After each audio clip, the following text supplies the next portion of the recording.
Bow hunting is one of the most rewarding forms of hunting. While small game, fish, and turkey are all popular game sought by archers in Kansas, deer are by far the most popular. As new people enter the sport, it is critical that they learn the most efficient and ethical methods to harvest game. This includes learning about shot placement. To ensure a quick and humane kill, a bow hunter must know where the center of the vital zone is located. Only then can he or she choose the correct spot at which to aim. Since a razor-sharp broadhead kills by cutting blood vessels, an arrow must be directed at the largest zone of concentrated veins and arteries. As a deer offers a broadside shot, we must choose just the right spot at which to aim. The best way to accomplish this is to learn the internal anatomy of a deer. We must first be cautioned about large bone structure that may stop an arrow's penetration. The humerus bone and the scapula bone actually cover very little of the ideal aiming zone on a deer standing broadside. However, the location of these bones must be understood when shot placement decisions are made. While not considered an aiming zone, the liver contains many blood vessels. It is located behind the chest cavity, just back of the diaphragm. A deer's lungs offer the largest area of concentrated blood vessels. Consisting of 2 lobes, these organs nearly fill the chest cavity. The heart, made visible here, is located in the center of the chest and lies between the 2 lobes of the lungs. Major arteries and veins leading to and from the heart are also shown. To achieve a quick and humane kill, an archer should pick a spot in the very center of the most concentrated area of blood vessels. Experts agree that that spot is approximately here, where the crosshairs intersect, a spot slightly above the heart. Note that if the aiming point is missed by 3 inches in any direction, the broadhead would still pass through a zone resulting in rapid death, usually within seconds. This life-size deer target simulates a deer in many ways. Like a real deer, there are no marked aiming points. However, if we look at the reverse side of the target, we see a simulation of the vital zone. Note that the spot 1 inch above the heart is slightly below the midline of the target. Now let's take a shot at the target. Imagine that you are a standing bow hunter. Mentally pick an aiming point.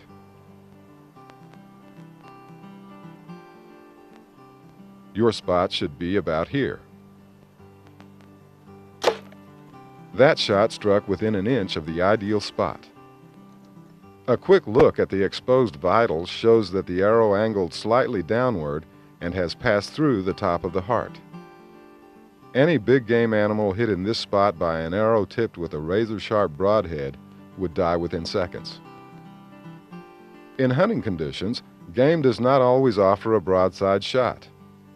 A quartering away shot is considered a good shot on deer-sized game. However, as shot angles change, aiming points also must change. Learning to pick a spot that will center the vital zone from all acceptable shot angles is an important step toward ethical hunting. Let's use this overhead graphic view to illustrate an aim point for quartering targets. If we could see the vitals, they would be located approximately here. The path of our well-placed broadside shot would have been about here. If we choose the same aiming point on an animal quartering away, the arrow would miss most of the vital zone.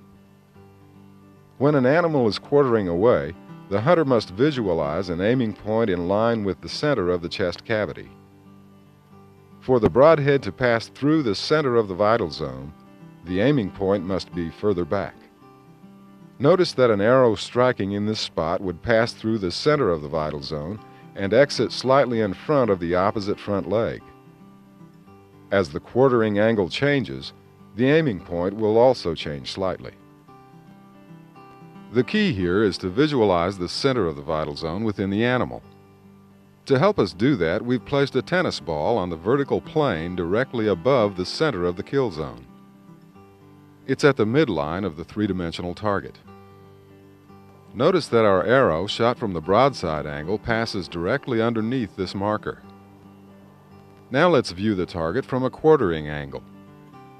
The proper aiming spot will be directly beneath our marker, about here. As we view a more extreme angle, the aiming spot changes again. Use this method to practice visualizing the center of the vital zone on quartering shots. Just pre-drill a hole through a tennis ball, then place a nail through the hole. You can then stick the ball to any 3D target. As we prepare to take a shot at a quartering target, we must select an aiming point farther back of the rib cage and slightly below the midline of the deer's body. Pick your spot. It should be about here. That arrow should pass through the center of the vital zone. The majority of Kansas bow hunters hunt deer from tree stands. This places the hunter 10 to 15 feet above ground level. If a bow hunter chooses to hunt from a tree stand, he or she must practice shooting from an elevated position, especially with broadheads. Those who use sights should set their sights while shooting from a tree stand or similarly elevated position. Pin adjustments are often necessary.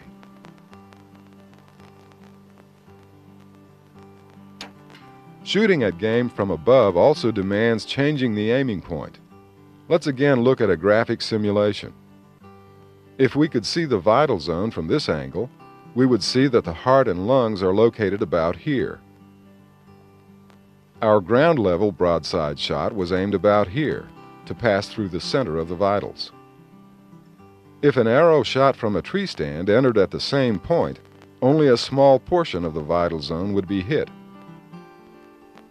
To pass through the center of the vital zone, it must enter higher on the side of the deer. If the hunter is higher or the deer is closer, the aiming point must be even higher. Let's again use the tennis ball to visualize our aiming point. We'll place it in a horizontal plane corresponding to the center of the vital zone. Notice that our broadside shot lines up well with our marker. Now, when we view the target from an elevated position, we can follow a horizontal line from our marker to help us choose our aiming spot. If we climb higher or the animal is closer, the aiming spot will again change.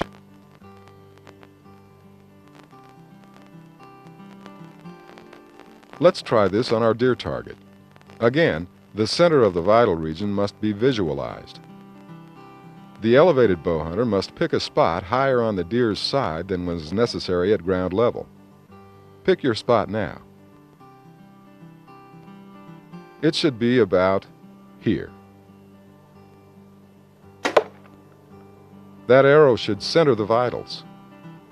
If the deer was standing closer to the base of the tree, the aiming spot would be even higher. Pick your spot now. It should be about here. That's a good shot, but archers should be cautioned about shooting at broadside deer from extremely high angles such as this. The scapula bone presents a problem for such shots. Notice that there is no room for error above the last arrow. In such situations, experienced bow hunters often let deer walk further past, allowing a slight quartering away shot. This allows an aiming point farther back. The arrow will enter behind the scapula bone, but will angle forward into the vital zone. For tree stand hunters, the aiming point will change depending upon two factors: how high the stand is located and how far from the base of the tree the deer is standing.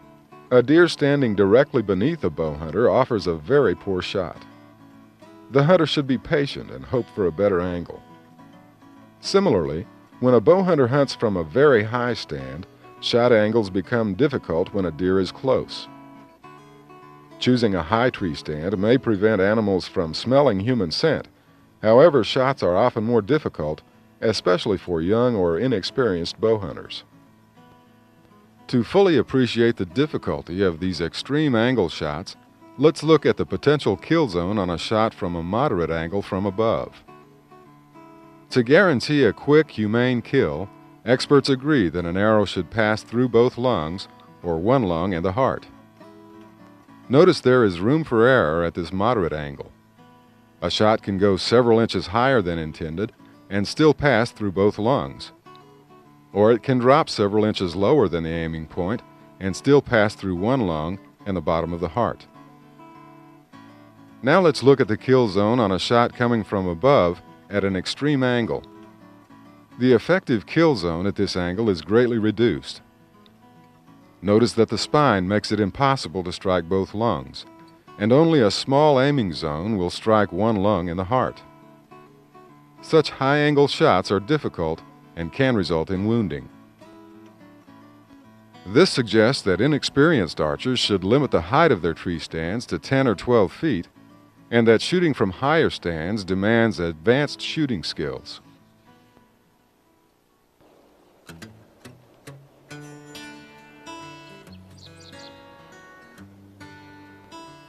Presently, there is no proficiency testing required for archers in Kansas. It is the responsibility of each bow hunter to practice his or her shooting. Archery skills are not achieved overnight. Like any skill sport, improvement takes time and the help of a qualified coach. Take the time to read books written by the best shooters in the nation. Instructional videotapes are also helpful. If you shoot with a release, learn what an unanticipated shot is, then learn how to perform it consistently while practicing. Literally all of the nation's top release shooting competition archers who also bow hunt shoot an unanticipated shot. That is, they never consciously punch the release when their pin is on target. Instead, they slowly squeeze a triggered release, or they shoot a triggerless back tension release. A triggered release should never be punched. All beginning archers and those with any form of target panic should find a coach who teaches the principles of an unanticipated shot. Pull it slow and gradually. You never jerk the release on a bow. So I'm going to pull this for you and you'll feel what a shot should look like. See how it felt? Okay.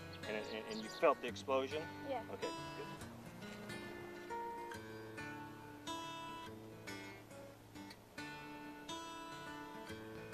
If you shoot a traditional bow or a compound bow with fingers release, you should learn about the push-pull method of shooting. Whatever type of bow you shoot, archery coaches nationwide teach their students to incorporate the use of back muscles, and that tension in certain back muscles at the moment of release is a critical element of correct archery form. What we're trying to do is to get these muscles here to pull together. Long before hunting season, you must determine your effective accuracy range. This can be done with field points early, but must be done with broadheads prior to hunting. A bow hunter's effective shooting range is determined by the shooter's ability to consistently group arrows within a 6-inch circle. For example, during practice, if you can consistently hit the 6-inch ring at 15 yards, but sometimes miss at 20 yards, your effective range is 15 yards and you should only take shots at live game at that distance or closer. Don't be discouraged by this. A great majority of the deer harvested by bow hunters across the United States each year are shot at 20 yards or less.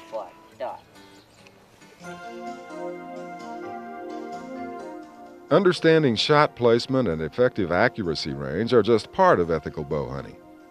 Shot selection is another critical element. It must be understood and accepted that just because an animal is within your effective bow range, there is no certainty that the animal will turn to offer a high percentage shot opportunity. Never force a shot because you fear an animal might get away. Only a selfish person, hoping to boost his or her ego, will take a low percentage shot at the expense of the animal.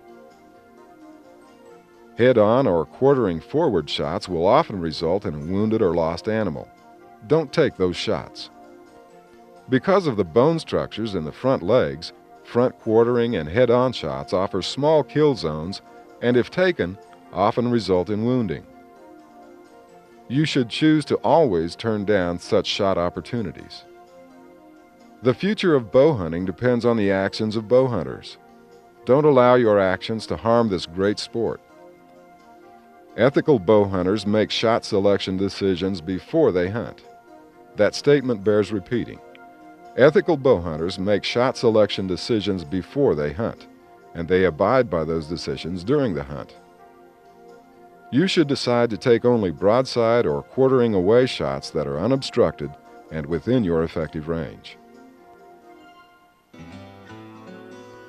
During the following scenes, choose when you would take a shot. Also select your aiming point.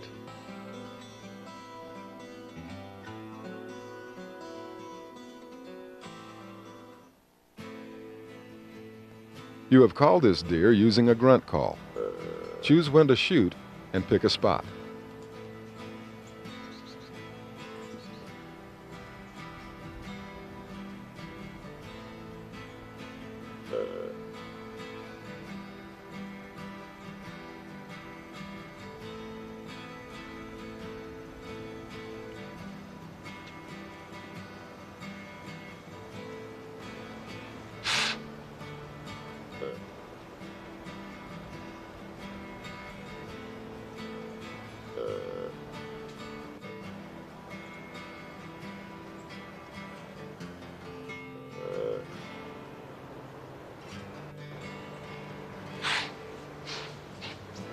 As is often the case when calling deer, there was never a chance for a high percentage shot.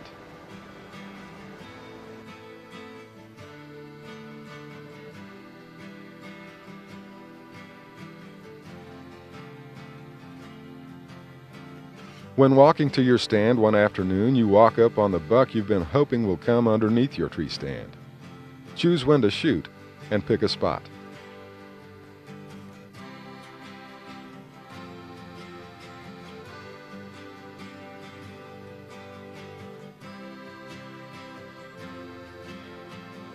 Unfortunately, the tall weeds between you and the deer prevented a high percentage shot. The deer was obviously not spooked. Proceed to your stand and wait for a better opportunity.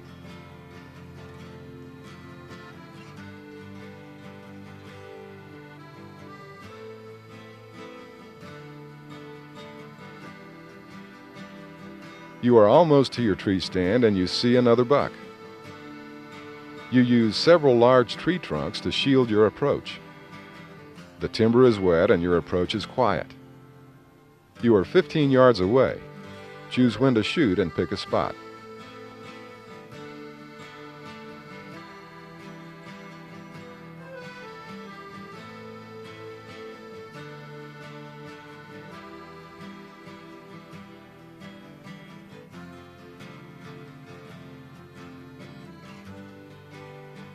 Shoot now.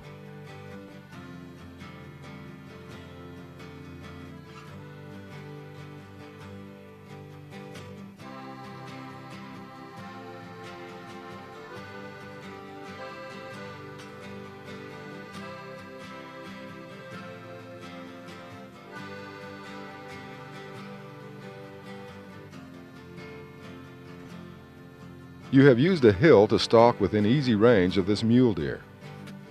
You have positioned yourself to draw your bow, and the herd is only mildly disturbed.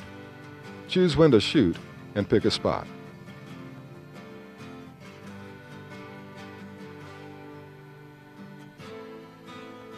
Shoot now.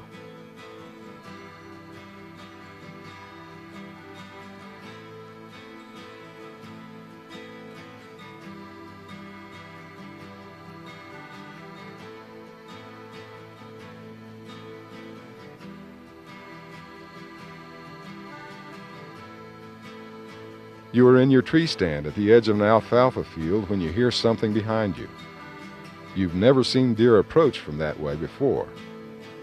Choose when to shoot and pick a spot.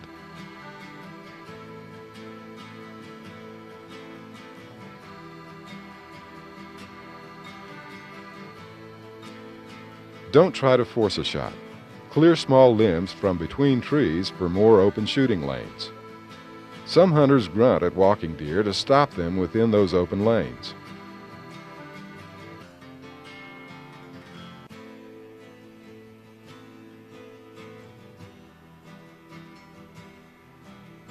You are well hidden behind several antelope decoys. Choose when to shoot and pick a spot.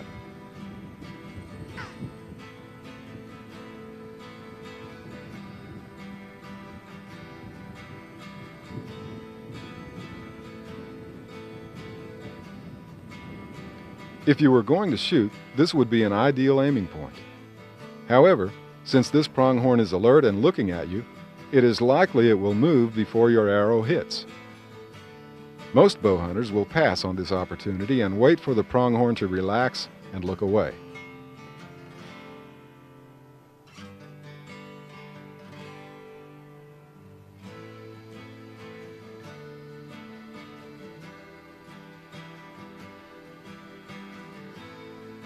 You saw this pronghorn buck grazing toward a small saddle and you got there ahead of him. The distance is 20 yards. You have just drawn your bow and the pronghorn hardly noticed the movement. Choose when to shoot and pick a spot. Shoot now.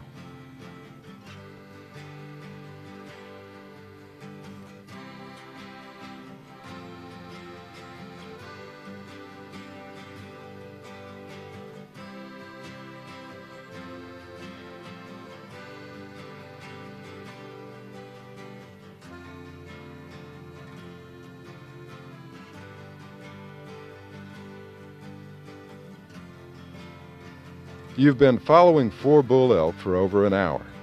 They've been traveling slowly and feeding often, even sparring at times. You've closed ground each time they've crested a hill. This time they've stopped to feed just over the crest and you've closed the distance to less than 20 yards. You can't top the crest now or they'll see you. Finally, all of the bulls have turned to walk directly away. Not one of them sees you as you top the hill and draw your bow. You cow call with the diaphragm in your mouth. The bull you want calmly turns, expecting to see a cow elk. Don't forget to pick a spot. Shoot now.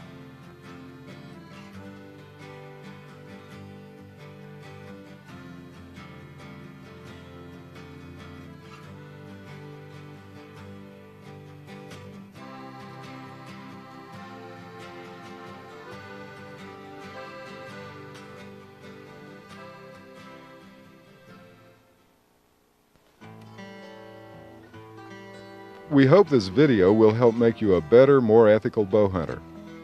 Remember that people who do not hunt will judge bow hunting by what they see bow hunters do and what they hear bow hunters say. Let us remind you once again that a good bow hunter makes his or her ethical decisions before the hunt and doesn't allow the adrenaline of a hunting situation alter those predetermined choices.